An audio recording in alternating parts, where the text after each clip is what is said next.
All right, what's up, guys? I promised you one final video on the Jeep cage, so here it is.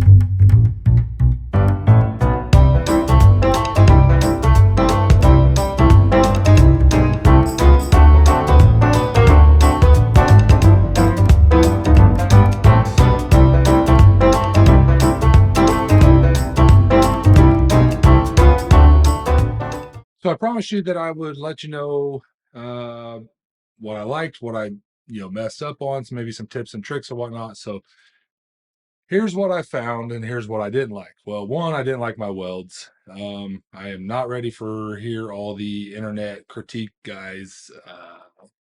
Well, the welds hold. Yeah, I'm pretty confident in those.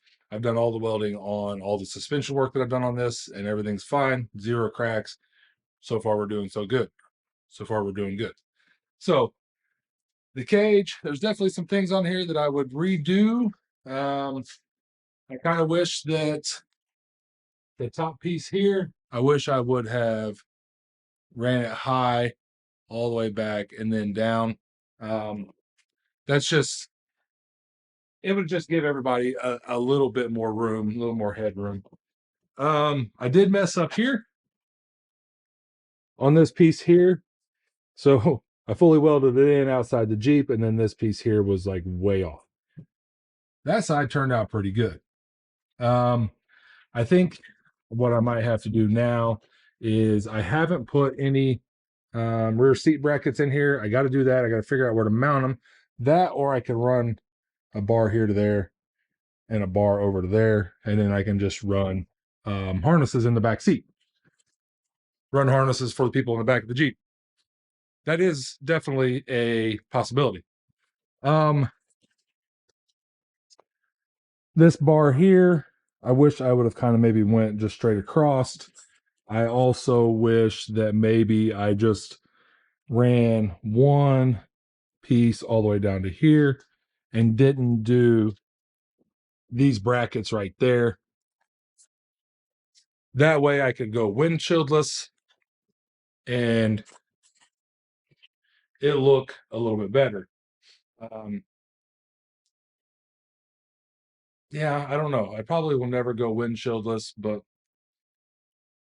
the B-pillar chop, as you can see, it's not good. When you get down nice and low and level with it, it's like perfect. But when you get up high, you can see it drops back. Yeah, it is what it is. Right now, it's more of a trail Jeep than anything else. And you can see this side is kind of the same, but it is what it is. The cage, for the most part, I'm pretty happy with it. I mean, it was a relatively cheap cage because I got lucky and got a great deal on some material. And yeah, I just got a great deal on some material. Didn't have to pay for it. That's an amazing deal, right?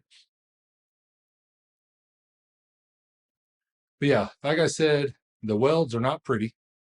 I am not a professional welder. I've never claimed to be, but they will do what they need to do. So I'm happy with that. I'm happy with the cage. Now it's time to get started on the front end. Get the knuckles all done up for a set of our ball joint eliminators made by Nick Barna. We are going to work on getting those installed in those.